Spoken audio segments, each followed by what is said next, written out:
Hi everybody, let me welcome you at the panel called Engagement Through Digital Technologies. My name is Lenka Waschková, Císařová. I am Media Studies and Journalism Scholar at Masaryk University, Brno, the second biggest Czech town.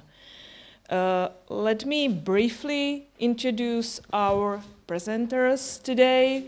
I don't want to steal the minutes.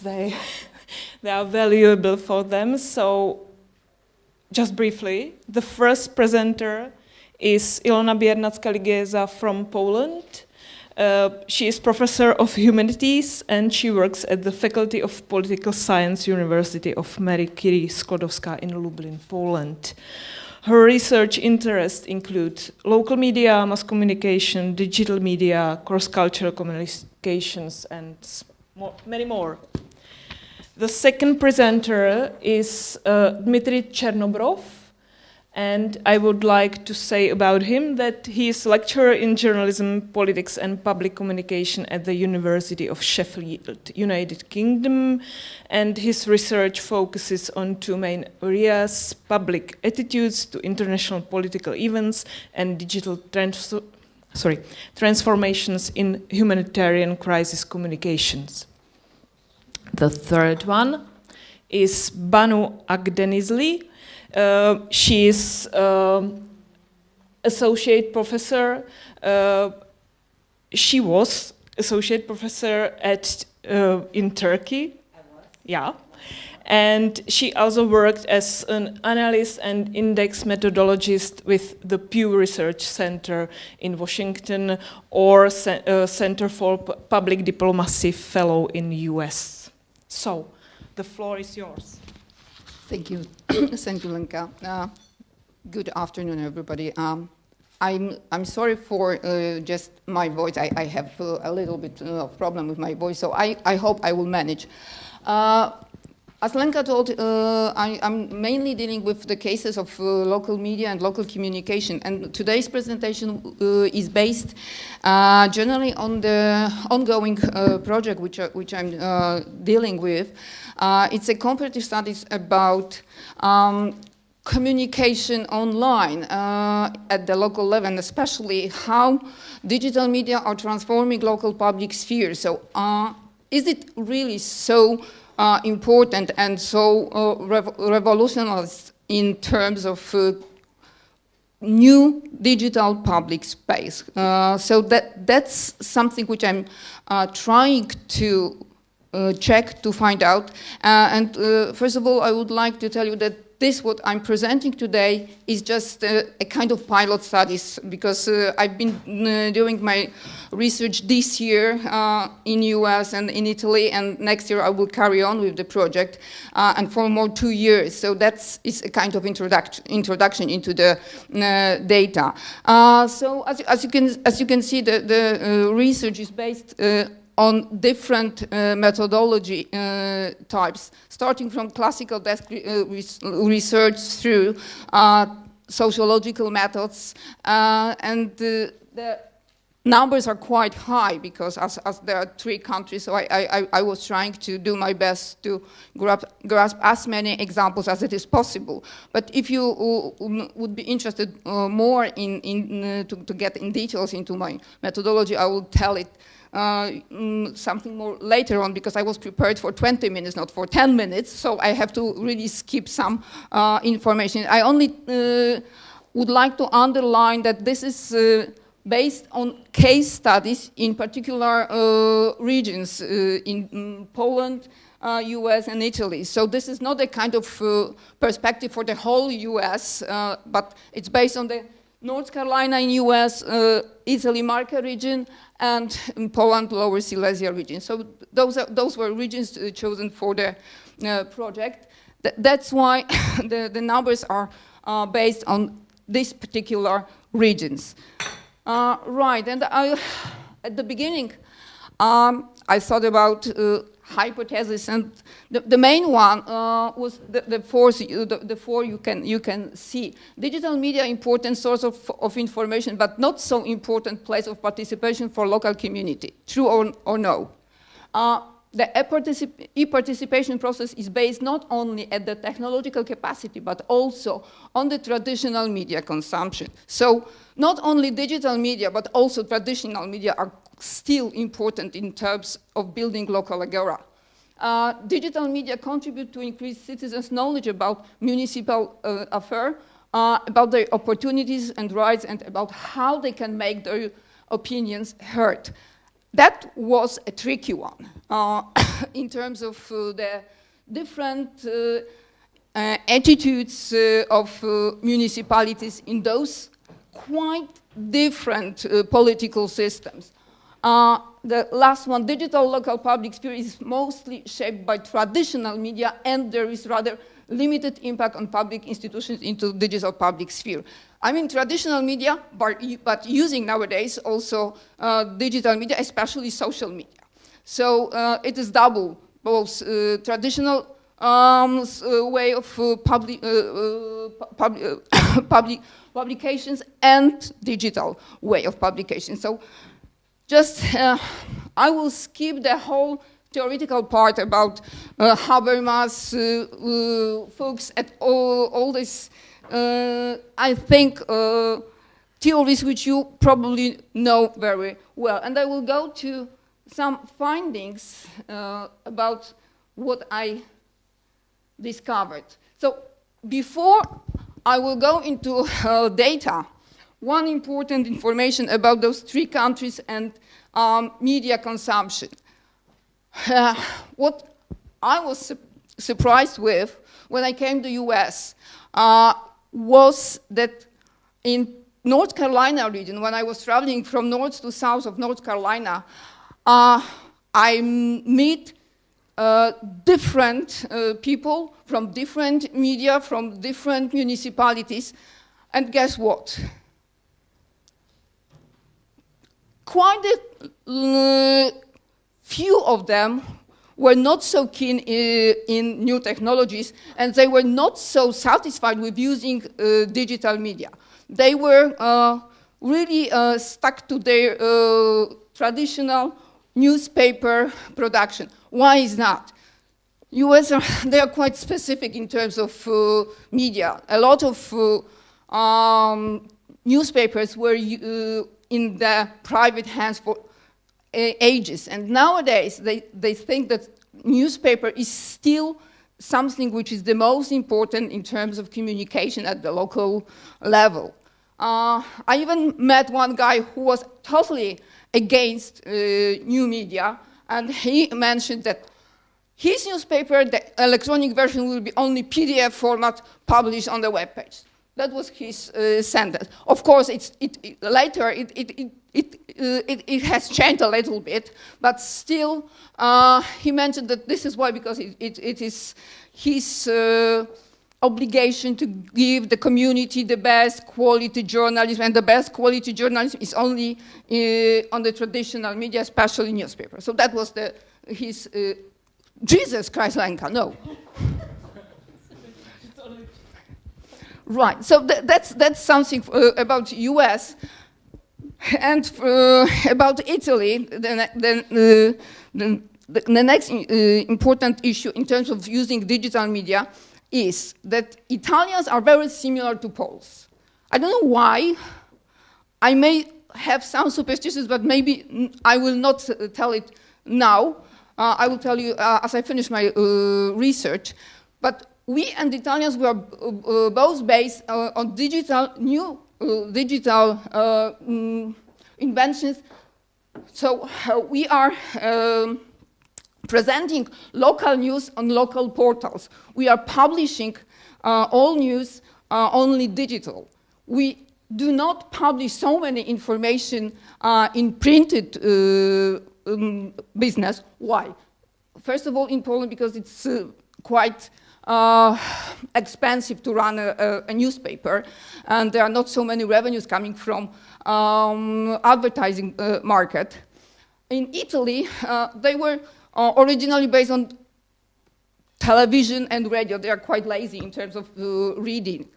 That's why they jumped from television into digital edition of news. So that's why I think it's similar with us and with Italians. So we are both based on these digital platforms of information, and this is the place where the debate is running. So just a very short data. When you look at the sources of information for local communities, I think that this is nothing surprising that in US, the first place, the dominant is still local TV and local newspaper, which is absolutely total opposite in Poland. The local TV in Poland does not exist at all.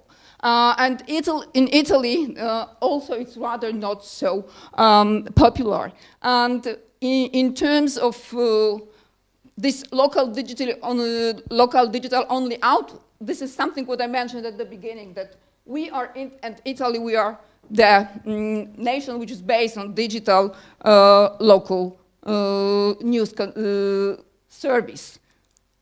In terms of news which are published, this is the same, I think, and nothing is surprising in that data. Weather, traffic and transportation, crime and sports, those are the topics which are interested for both Poland and USA, and also for Italians.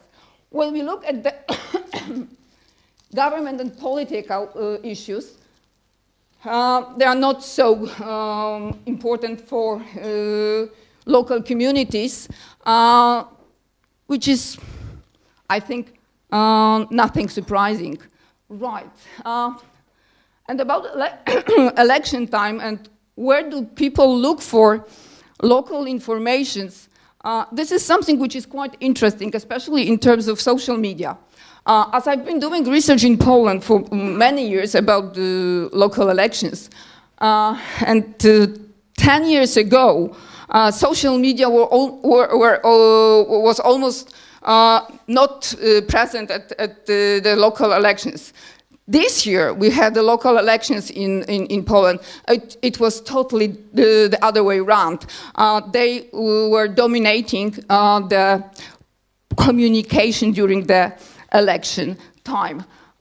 Still, local media in US are the most important source of political information during the election time. Right. If it comes of publication and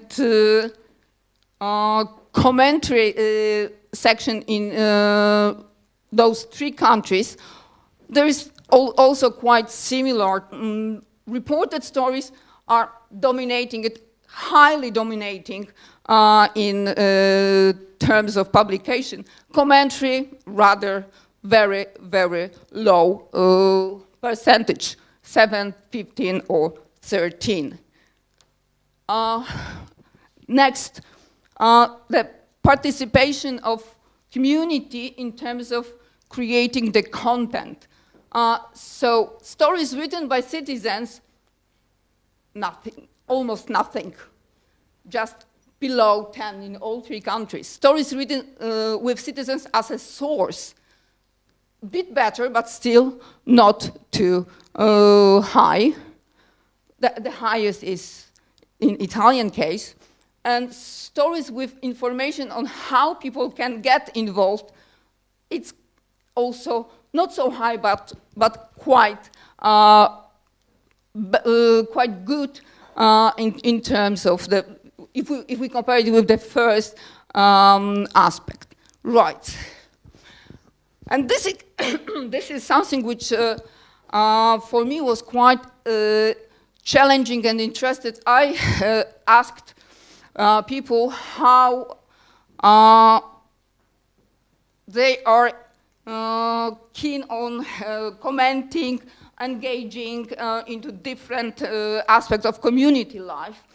And what appeared that Americans are really very engaged in terms of shared local news story with someone digitally, but also in hard copy. So this is something, okay, something which proves that what I told you at the beginning, that Americans are based on traditional media, based on newspaper, and still this is something which is quite significant for them. It is rather not so important for other nations. Polish and Italians, they are not so keen in involving printed media, hard copies in their communication process. They are more like sharing information digitally.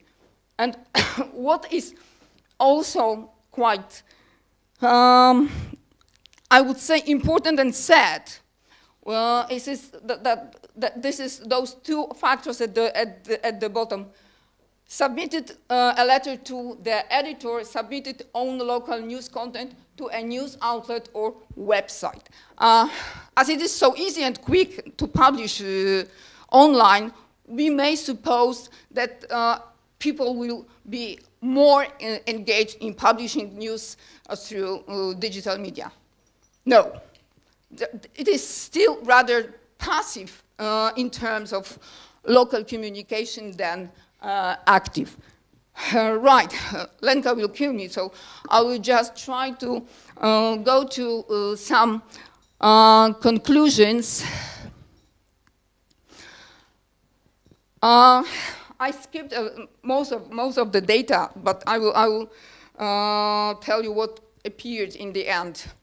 So, in terms of social media, they are important, but they are not as important as we may suppose in creating this digital active public sphere. First of all, yes, we can share the information.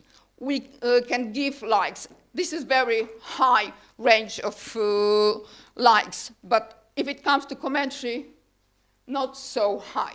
But if we think about Agora, we think about discussion, we think about commentary section, not only giving likes. So I think that Facebook, yes, but only in sharing the information, not a place of debate.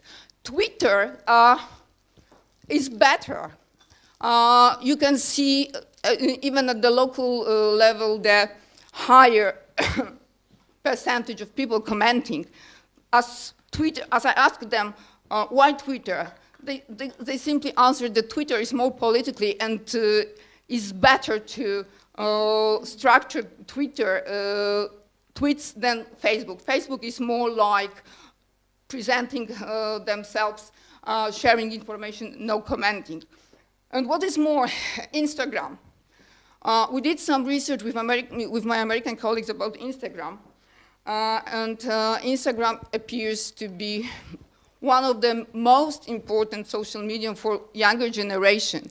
And if I ask students about Twitter's role in terms of building active local Agora, they told me that there is nothing to do with building local Agora. This is something which is more like private sphere, a kind of presenting the individual case, not taking part in the discussion. And the last finding was that my hypothesis that local communication is still more based on traditional media was proved mostly by the Americans and partly in Poland, not in Italy. Italy is really based on this virtual sphere and these virtual local portals. I think that it was very quick. I skipped a lot of data, but if you have any questions, just ask me in the discussion time. Thank you so much.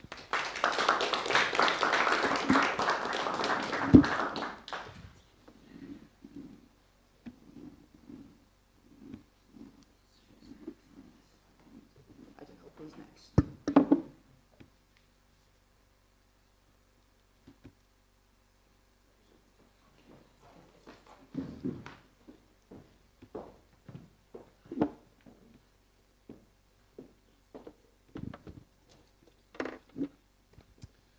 Right, well, thank you very much for coming. My name is Dmitry Chernobrov. I'm a lecturer in media and international politics at the University of Sheffield. And my area of research is digital humanitarian communication. So I'm interviewing different stakeholders in crisis, primarily humanitarian agencies, state, governmental officials, and media professionals, and researching the interrelationships of those actors in humanitarian crises such as disasters, earthquakes, and armed conflict. So I'm going to talk to you today about these changes and some of the findings that come out of this research. So traditional humanitarian response involves several key sides. Governments are responsible for identifying the initial needs. For example, if a disaster occurs, an earthquake happens, it's up to the government to identify the correct needs, to invite or to allow the external parties to come, such as the International Committee of the Red Cross or external rescue teams, foreign rescue teams. Then humanitarian organizations, they depend on the government and access. They do a lot of work in solving these emergencies. And finally, the media are instrumental in generating the crisis visibility. And crisis visibility primarily means, in this context, funding. Funding for the humanitarian agencies to be able to address these crises. Now, I'm saying that there is a new actor which is emerging. And it's emerging since 2010, and that's the primary focus of my research. The actor is called digital volunteer communities, or digital humanitarians. Now, these are humanitarian organizations not as formal as, for example, the Red Cross. These communities started as volunteer groups. And these groups unite people throughout different countries, across borders, across cultures, who communicate and who aggregate and process information which is available online. Now, all of us here have smartphones or a phone. How many have used an Uber, the online taxi service? Yeah, most in the room. Right, now, quite a few senior humanitarian figures suggest to me that they anticipate the future of humanitarian response to be like an Uber for humanitarian response. But that doesn't involve calling a taxi, hello, there's an earthquake, please take me away. Right, it's a very different thing.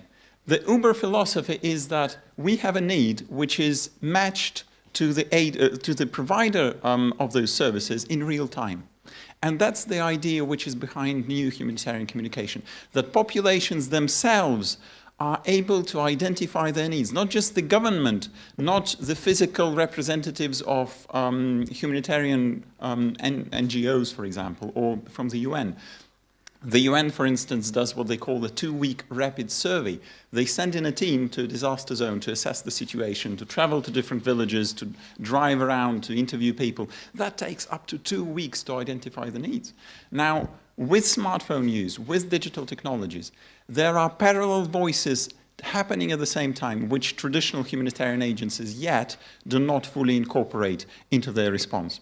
So what these digital volunteer communities do is they form the intermediary between the big crisis data, the Facebook, Twitter, Instagram, all sorts of social media messages which are available and which can be monitored, and the humanitarian aid agencies. So these communities, and there are quite a few of them, they monitor social networks and produce crisis maps which look like this. A crisis map is based on OpenStreetMap or Google Map or any other open access form of geotagging an event to a location. So what that means is if during a disaster there's a Twitter saying, for example, there's a person under a collapsed building at this address, right? This gets pinpointed on a map, and this gets passed on to the emergency services or to humanitarian agencies. Now, traditional communication channels may be overloaded in disasters. So emergency response do not monitor social media on a regular basis. That's where digital volunteer communities come in. And humanitarian agencies increasingly incorporate digital units into their own work, trying to monitor social media for calls for help, for evidence of what is going on. Because social media is so fast at identifying disasters nowadays, it's even faster than traditional media in many cases, or governments. Now, this is the example of a digital volunteer community called Humanity Road. Now, in 2017 alone, they responded to 65 major events in 19 countries. Now, if I ask you, for last year, can you please name 65 major international emergencies? My guess would be you wouldn't remember more than a dozen. And that has a lot to say about the relationship between crisis and media, because we learn, as citizens, we learn about crisis through the media. Not all crises become visible, and therefore not all crises attract funding. And therefore, humanitarian agencies are not able to address those crises in full capacity. Now, digital humanitarian communities are outside of that economy. They are not traditional humanitarian agencies. They do not have the physical presence. They do not deliver aid. They do not require the money. So they do not depend on the media presence or media visibility in the same extent. And that also means they can address crises which, to the wide audiences, are largely invisible. Now, this is a quote from Per Arvik, who is the president of Standby Task Force, which is another major digital humanitarian organization. And he's saying that the relief industry, the traditional humanitarian agencies, are under far more pressure than organizations like us. They need media exposure to receive their donations and to keep up the flow of income. So they are far more dependent on popularity mechanisms and protecting the reputation, brand, etc., than, for example, a volunteer network who doesn't care where the money goes, because we do it for free. So that's one of the three primary differences that I identify, how these new organizations, digital humanitarians, are changing humanitarian response. So they are outside of the traditional economy of crisis. And that means having a very different relationship with the media, not being dependent on branding or on media visibility to the same extent as traditional agencies. Now, they are also outside the traditional politics of crisis, because these are communities who may be sitting right in this room and addressing a crisis, an earthquake, in Haiti. So they are safely distant from the crisis zone. They do not require the permission of the government to access the country. They do not require the permission of the local societal structures, for example. So there's a lot to be said about how these communities can cross borders. And both in the positive sense, that they can democratize crisis response, get response from a community who would otherwise not be prioritized by its own government, and also about the other emerging politics of aid, that potentially these communities could be used to undermine governments, or to maybe seen by governments themselves as challenging governments' capacity to address the crisis. Because traditionally, in sovereign states, governments see themselves as the entities responsible for the welfare of their populations and therefore for their safety during emergencies. Now, if you have, for example, an American-based digital humanitarian network addressing a crisis in Syria, this causes all sorts of political implications for the Syrian government and suspicions about what kind of activities could they do. So, digital volunteer communities are outside the traditional political pressures, but they are not outside of politics. And this is an interview fragment from Lindsay Hilsum, a prominent humanitarian journalist in the UK. She is currently international editor for Channel 4 News. And she's saying, I get lots of good information from humanitarian agencies, but we do have a different job to do. And sometimes humanitarian agencies want to play down the political issues of a particular situation because they've got to get the food in or whatever it is. So they are dependent on physical access and being neutral or being seen as neutral. So they have to be, really nice to Warlord X, Warlord Y, while I don't have to be. And also, I think you have to be a little bit careful with humanitarian agencies to understand that we are not actually doing the same thing. Well, that's a media professional talking about the humanitarian agency. Now, digital humanitarian professionals are different from both of them. So they are outside the politics. They don't have to be nice to the local government, but they are, for example, dependent on the internet being active in that country. Because again, there are some cases when in emergencies, particularly in armed conflicts, governments have made attempts to suppress the voice of the population, or the ability of the population to voice their concerns. Now, and another element I'd like to draw your attention to is the relationship between digital volunteer organizations and the media, because they are currently a hugely underused source of information. Now, matching needs matching information to aid provision is one of the major challenges of humanitarian response, because information gets outdated very quickly in situations of crisis. So media have been using, occasionally there have been partnerships between media organizations and digital volunteer communities, such as with a US media outlet called Tuscaloosa News. In 2012, they won Pulitzer Award for breaking news coverage of the Alabama tornado. They used crisis mapping, a kind of map I showed to you before, to raise awareness in the population, among the population, about what is happening where. And that tool was very useful for disproving rumors. For example, there was a rumor that a dam has broken down and the city is going to be flooded. It was disproved 90 seconds after it appeared.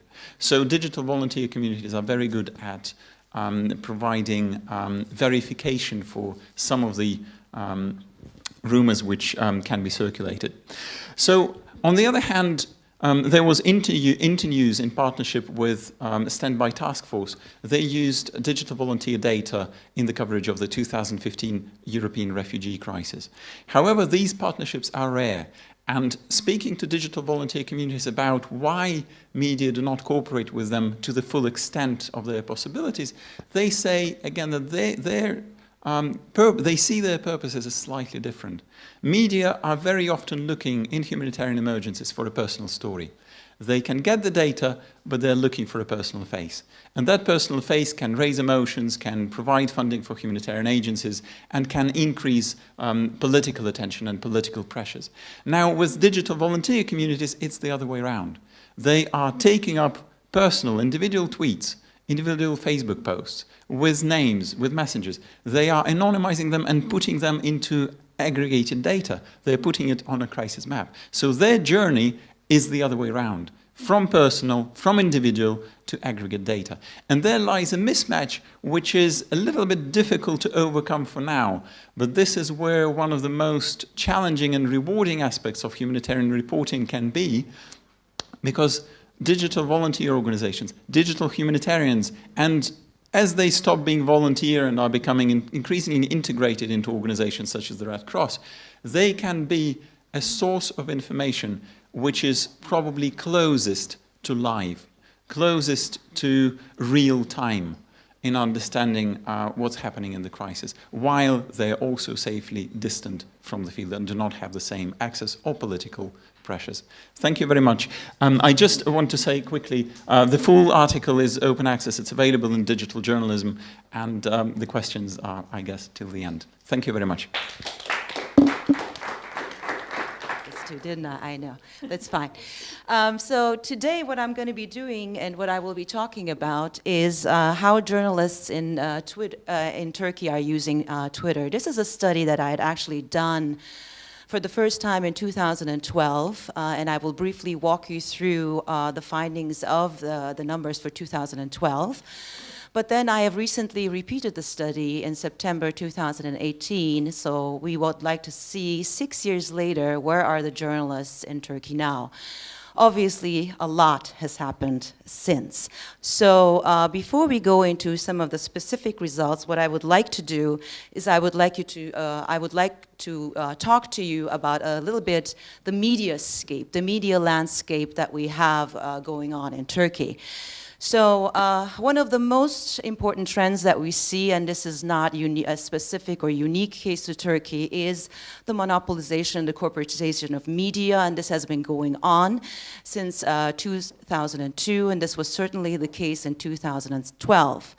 But there are two major events that have happened since then. One of them, which was a breaking point in Turkey's history in terms of citizen journalism and freedom of speech activities, were the Gezi Park protests that happened during the summer of 2013, end of May, June, July, which lasted for about 22 days. And then most recently, 2 years ago, on July 15th in 2016, with the failed coup attempt in Turkey that also radically changed not only the political landscape, but the academic landscape and the media landscape as well. One of the most recent things that we see in Turkish media was the largest media conglomerate in Turkey, which was Doğan Media, that was sold to a government-friendly businessman, Erdoğan Demirören, in March 2018, which puts about 80% of Turkish media now in the pro-AKP, pro-government sort of speech. Other numbers, Turkey, unfortunately, since 2016, continuously is falling down in the rankings of the freedom of speech. This is from Reporters Sans Frontières. So from the 180 countries, Turkey is now at 157. In terms of both press and internet freedoms, Turkey is classified as not free. A lot of media scholars talk about the press party parallelism that exists in Turkey. There is, for different political actors, an obvious uneven access to media. There is interference from state authorities. There are commercial pressures. And another factor is that we see more and more, although there is some minor trend that we saw after the Gezi Park protest, there was an increase of union membership among the journalists in Turkey, but again, the breakup of unions is a big factor in the depoliticization of and the self-censorship of journalists. Right now, Turkey is considered, as of December 2007, there are 73 journalists in jail. After the coup, there were 15 universities that were closed, and more than 5,000 academics have lost their positions because of the coup. And when you look into the mainstream media, especially television, you will see that they more than often so will reflect the government position, and sometimes will also have a humiliating day after newspaper publications with identical headlines all across the board. So, what is going on? Another thing, of course, it gets worse and worse, doesn't it? The government's attempt to block news sites and other online information sources is not a new practice in Turkey, but it has continued in 2007. And as of late April 2017, Wikipedia has been nationwide blocked. And also, since we are specifically going to be looking into how journalists in Turkey are using Twitter, I wanted to give you a little bit of information about Twitter. The next slide will give you some specific information about Twitter use, but it's also of note here to pull to your attention that Turkey so far has requested more than 50% of the removal requests worldwide, and also has the highest volume of removal requests for Twitter. Where is the country digitally? Among the years, in the years that I have been working on the media landscape and internet and press freedom in Turkey, we have seen a very rapid rise of internet penetration. So 70% of the population, according to the Reuters Institute in Oxford, is digitally connected. Of all the people who are connected, 72% of them are using Twitter. But of course here it is of importance to note that this sample actually represents more the urban population. So please keep that in mind. Another important factor here is that trust overall in media has been declined. This again is not unique to the Turkish case. This is an overall trend that we see in the world, and especially there is distrust in forms of social media. So distrust in news is higher than in trust in Turkey's case as well. So I looked into the 20 journalists from Turkey who had the largest number in terms of Twitter following, both in 2012 and both 2016.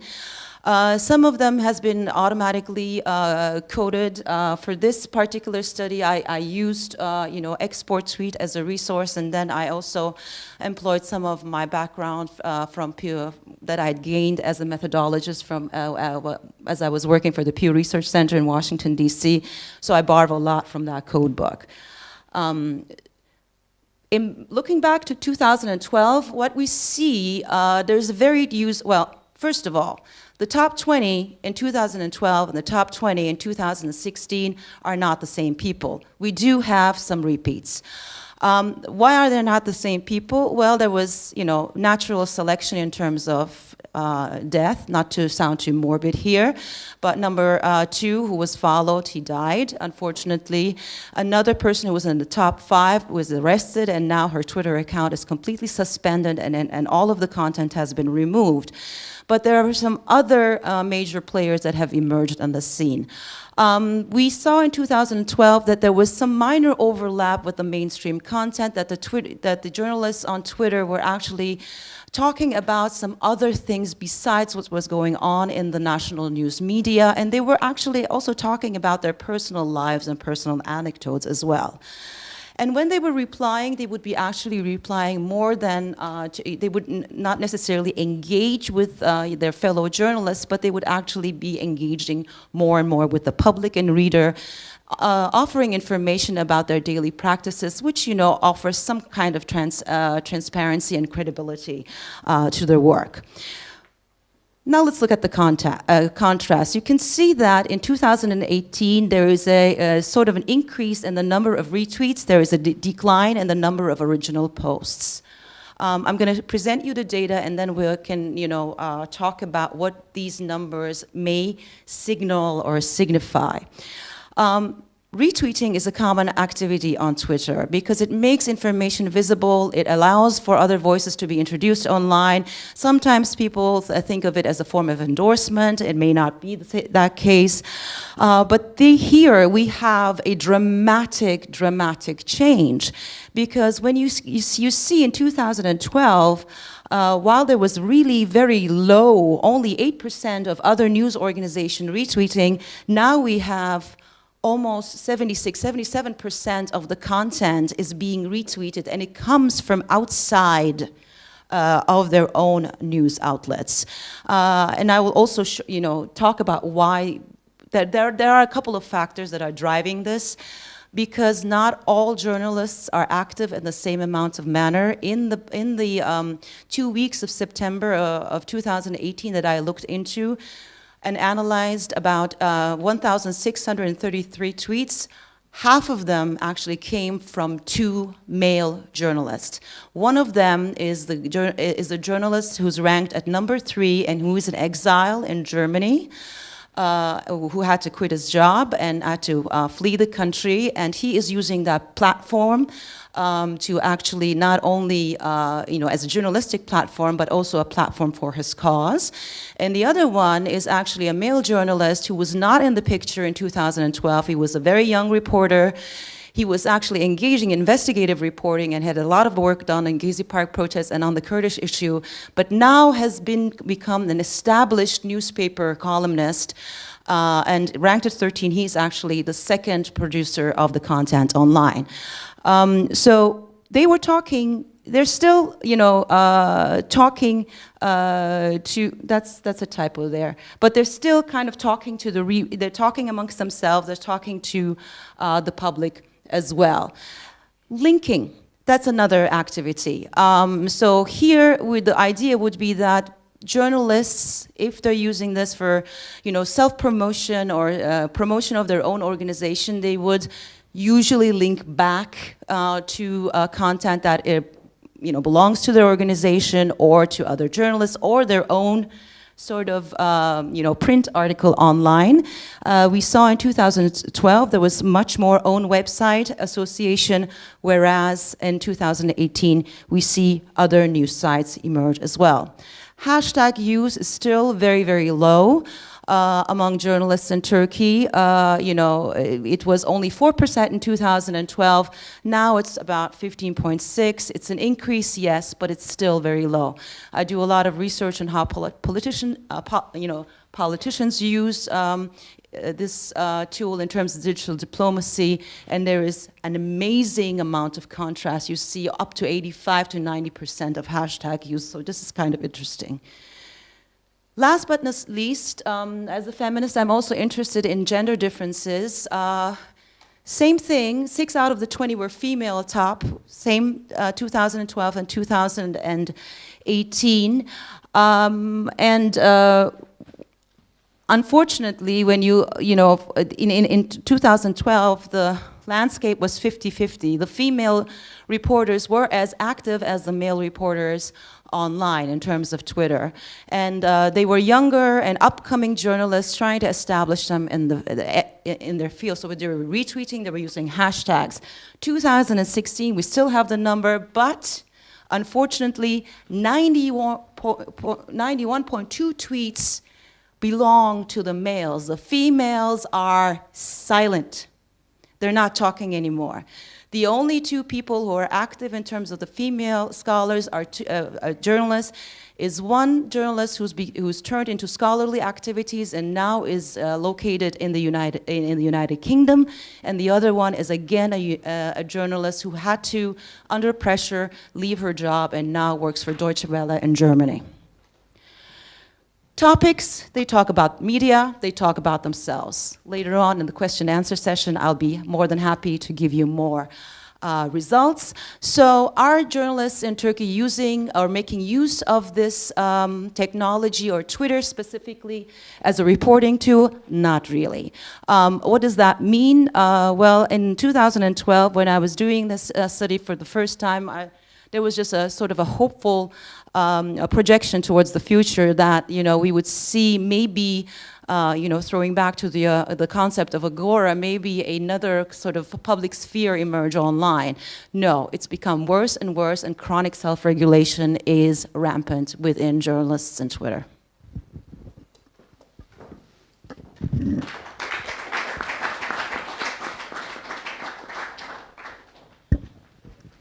Thank you very much, all of you. I was told that I should sum up all 3 presentations, but I would rather ask you if you have some questions and to spare the last 25 minutes for your questions and your answers.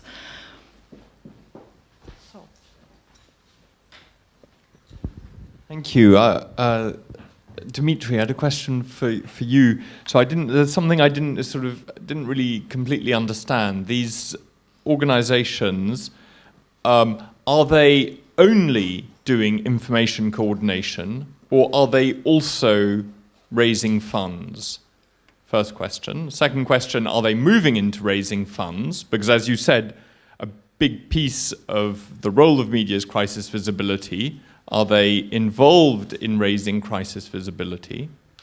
And then the third question that flows from that is, if they are involved in all that, then the quote that you had, which was, "We don't care where the money goes," doesn't sound so great, right? You want people who care where the money goes. Thanks for the questions. So, no, they are not involved in fundraising at the moment. They are involved into the exact provision of initial emergency aid. But that quote was to say that unlike the formal organizations who care where the money goes, and rather who need to certainly maintain a reputation of transparency to the media, and maintain a positive brand, because otherwise they would not get public trust or get the money to address the situation, digital volunteer organizations can function without the public money. So that's why they do not have to maintain a media presence. And they're not currently involved in the fundraising. Sorry, what was the very first one, the very first question? I I mean, it was largely that factual question.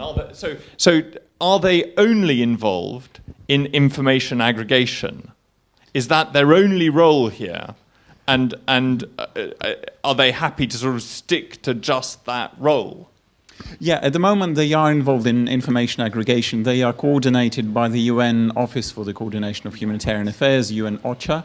So when a disaster happens, the UN body activates them. It sends a request to these organizations, they activate within a couple of hours, and they start monitoring social media, they start feeding information to emergency services, to formal humanitarian agencies, to local police ambulances, etc. That's what they do. The only other time when they have been involved in a different kind of activity is when in 2016 they self-activated in Ecuador. And that's where they coordinated where the help goes. Because what happened then is many small NGOs sent a lot of help. And that help piled up at the airport without being distributed properly. And that's what typically happens in a humanitarian emergency when different NGOs send stuff. So these volunteer organizations self-activated to provide an up-to-date list of what goes where, what is required where, who are the contacts responsible, etc. So to help these organizations link with each other more successfully. But that was, again, outside of fundraising. So okay, can I just follow that up with one question, which is, so they are involved in a sense, in that particular example, in where the aid goes. Now, how do they know that the information is trustworthy information, right? If you need to know this village has been destroyed, how, from online and from a distance, do you know that in a trustworthy way? Okay, so digital humanitarians have verification procedures where they have, for example, repeated reports of the same nature, where they are looking at the history of the account, whether that's sort of a permanent account or not permanent account. There are, of course, false calls online as well, and there is false information, same as with false 911 calls. So there's no way around it. And more, they are not just the only way of finding out information. So what I am saying is this is an additional source, and that's how formal organizations treat them. This is an additional source. Some villages may not have internet. Some villages may be people do not have mobile phones. So there are chunks of countries, as Nepal earthquake showed, where digital humanitarians are very effective and where they are completely in the dark because the population is offline. Thank you. Another question.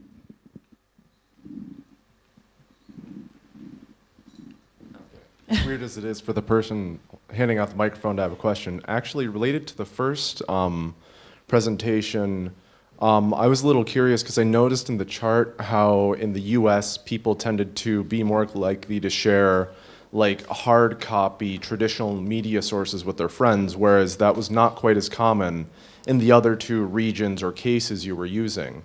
I don't know if this is part of your methodology, but did you notice if there was like any particular reason related to people's thinking or their rhetoric regarding this? Yeah. Lenka. Yes, that's the region when I was doing research is North Carolina, which is quite spreaded region. And first of all, we have to think about U.S. as very diverse country, and each region has its own specific. And partly, North Carolina is quite a rural area. So, as I mentioned, they are based on traditional old titles which were issued for ages in those regions. And this is still very, very important for the community to have the hard copy at home. So some editors, they even have a special delivery service still. They pay a lot of money to deliver those hard copies into the small little villages in the area. And sometimes they call it the users, this kind of sharing information, a refrigerator of sharing information. So they are spreading from neighbor to neighbor the title with particular important information. So this is something which is quite unique. It was something which I was surprised with when I did my research, because I thought that before I left Poland, I thought that US is really highly advanced in new technology, and they will really use mainly digital media. But no, when we think about US, we must first of all think about the diversity and different regions and different customs in terms of using media. So that's why this hard copy is still functioning. But we must remember that this is US, and it differs from region to region, and they are still fighting about the traditional hard copies. They are still fighting for the traditional media.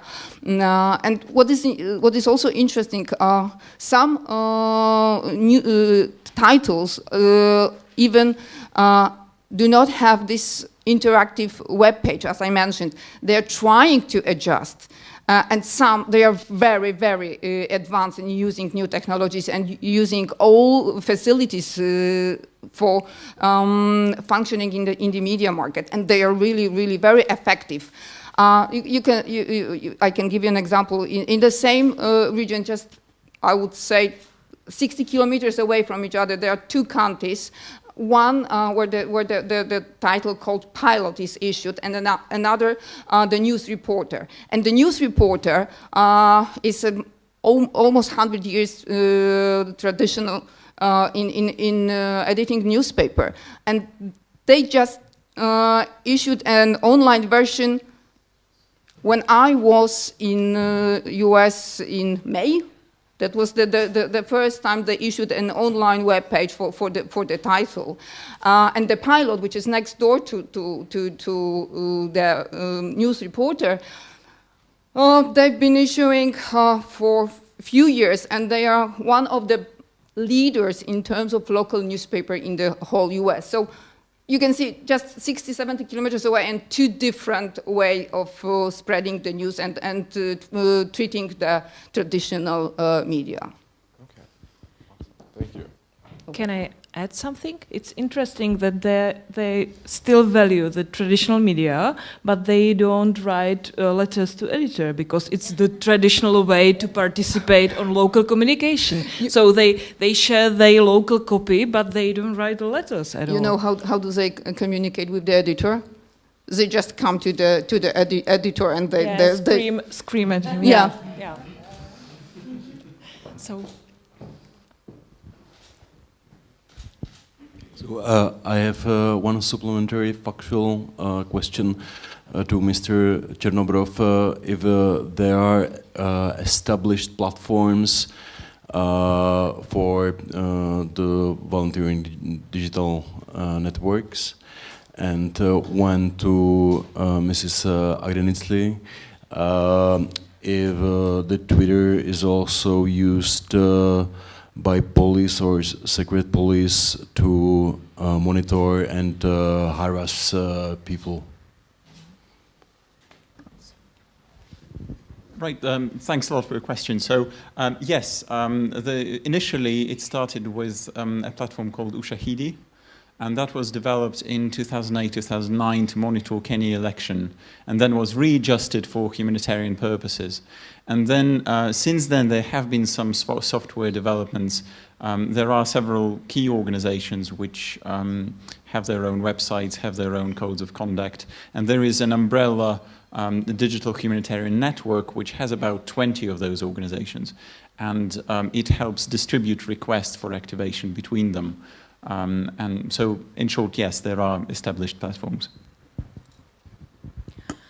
Very short question, a very short answer, yes. But of course, this is one of the double-edged sword things when it comes to ICTs, is that it empowers the citizens, but it also empowers the authorities. We saw that specifically during the analysis, for example, in the Gezi Park protests, when the activists and ordinary citizens were using the tool to coordinate action in the streets. They were actually self-publicizing where they were going to be meeting. So what the police had to do in that case was to follow those hashtags and show up at the meeting points before the activists did. So that is a very concrete example to what is going on. And Turkey is one of the countries that has one of the most well-developed e-government services. So the government is extremely tech-savvy. And more probably tech-savvy than your ordinary citizen. And also, and we've been talking about this since yesterday as well. I mean, the technologies that exist now, all this bot activity, and then the government having paid agencies to be and actually disseminating information online is another problem that the Turkish Twitter sphere is experiencing. Also a question to Professor Agdenizli. In the Northern African revolutions, Twitter played a key role.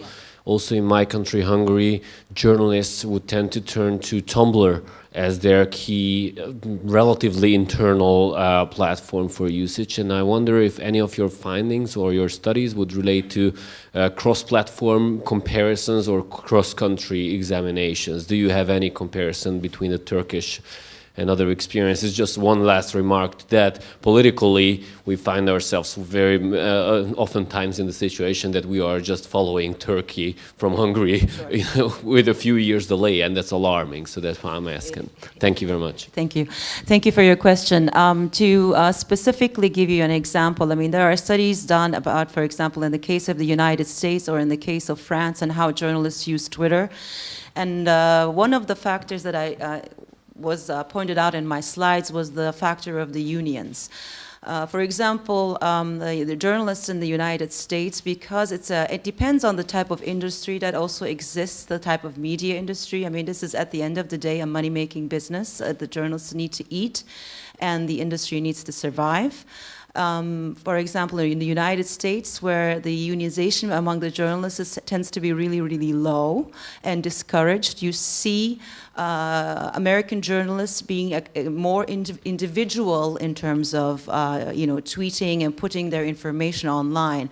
Whereas in France, where there is lower risk or monetary risk and unionization within the labor, journalistic labor is high, you see they are active, but they're really much more about spreading information rather than using the tool as a personal branding or putting themselves out there. So this would be a comparison between the European example and the Eastern European / Middle East. We don't even know where to put Turkey anymore. That was one of the other things.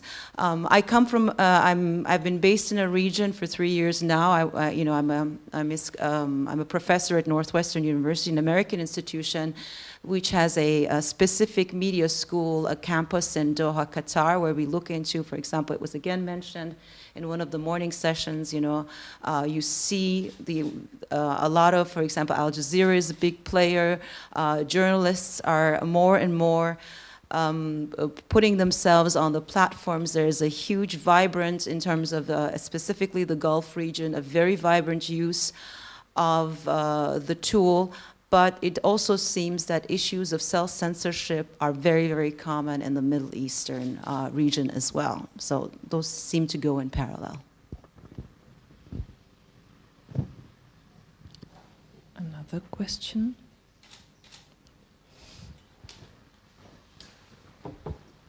Yes, I have a question about the first presentation from you.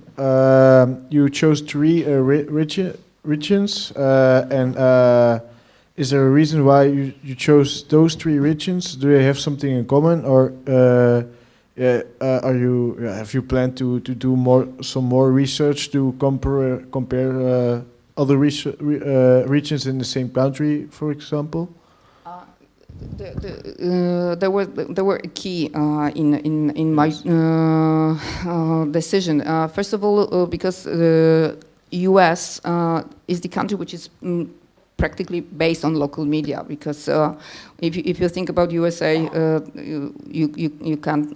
There was even difficult for them to understand national media, because they have mostly local media, regional media.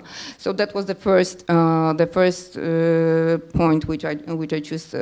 Why I wanted to check US, and also I was I was thinking of Italy, as Italy is a kind of specific country in terms of the traditional media consumption. They are based on the television, on this new media, as we call them, not the traditional printed media.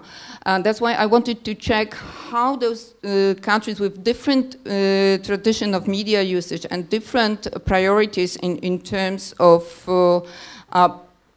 media outlets are treating the new technologies in terms of building local communities. And Marca region, I choose first of all because they are quite specific in terms of the whole Italy. They are not so highly developed as, for example, the northern part of Italy, but also they are not so rural as southern. So they are, I would say, average. That's the first point.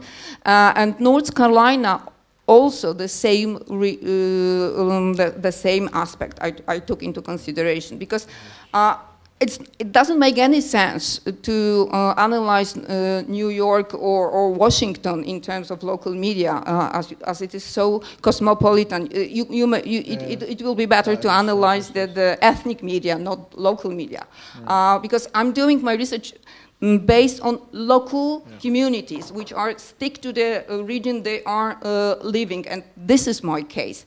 That's why also when you look through the North Carolina, you have this local titles and more regional, which are part of the chain, as Gannett, as other huge players in terms of media ownership in US. So that's why I was thinking of which part of the US, which part of Italy, and which part of Poland. So all those regions are half rural, half industrial area. There are not so many cosmopolitan, huge cities, and the population is mostly original population of the region I was analyzing.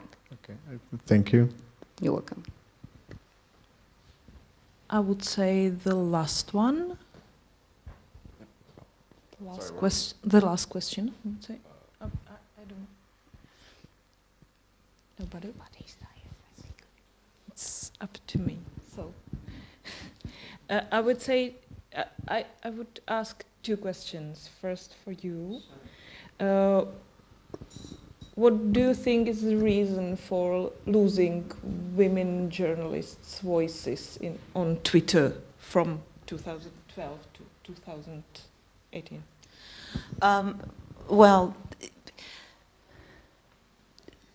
I mean, this is, a snapshot of 2 weeks that I looked into.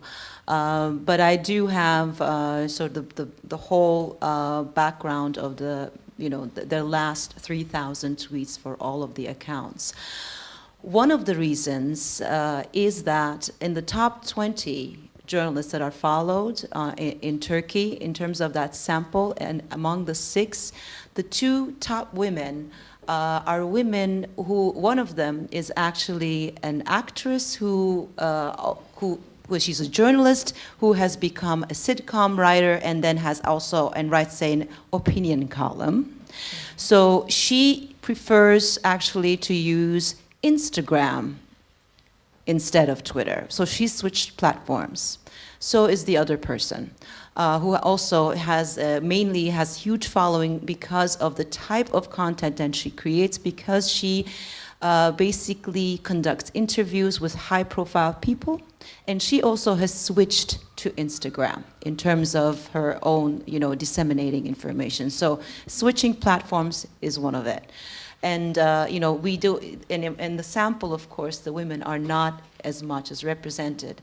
And also the fact that there were two very aggressive performers that dominated that specific week is one of the reasons. Thank you. And the second one for you. It was interesting for me that you said that the digital humanitarian, they are having data and disseminating data, and the real journalists or professional journalists are more for the personal stories. But I think it's not against. I think the journalists need both informations. The first, or I think more important, the data, and then the personal story. Don't you think they have to cooperate more than to go on different paths, let's say? Right, that probably sounded a bit too harsh on my side to say that. With the media, there are sort of two types of audiences they're talking to humanitarian emergencies. The affected communities, which need this information. That's where data from digital humanitarians can be very handy, such as crisis maps for populations to know where to go, where to find shelter, where to find water, etc. But if we are talking about their communication to donor communities, to communities abroad who generate funding, that's where they mostly, of course, there would be a general picture of what's happening, but this is not for what they have been using digital humanitarian data. So mostly, and that's how digital humanitarians themselves see the problem, is that journalists are looking more at personal stories rather than their output. That's me because quoting the them. stories brings money. Yeah. Yeah. Just a quick question. If I can maybe borrow this. Yes, a quick question to our first speaker. You mentioned towards the end that there was some audience disengagement. And as one of the examples you said, you showed statistics that people would not send a letter to the editor. And I'm just wondering whether it is not the case that there is audience disengagement from the platform, not necessarily from the news story.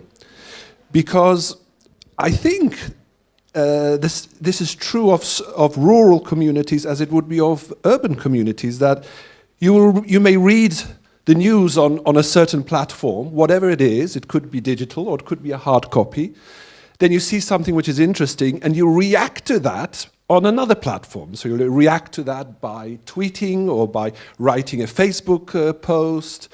Have you had the opportunity to follow up and talk to some of these people and whether they are engaged in an alternative way? You mean the people who... Yes. Yeah, thank you.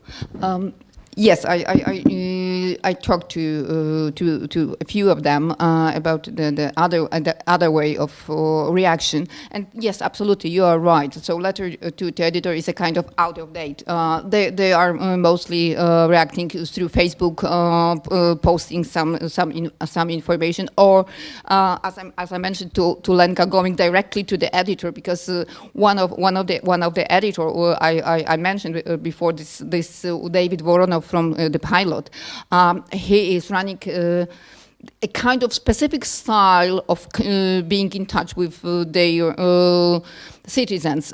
He has a kind of open door and open space. Everybody can come and comment and react.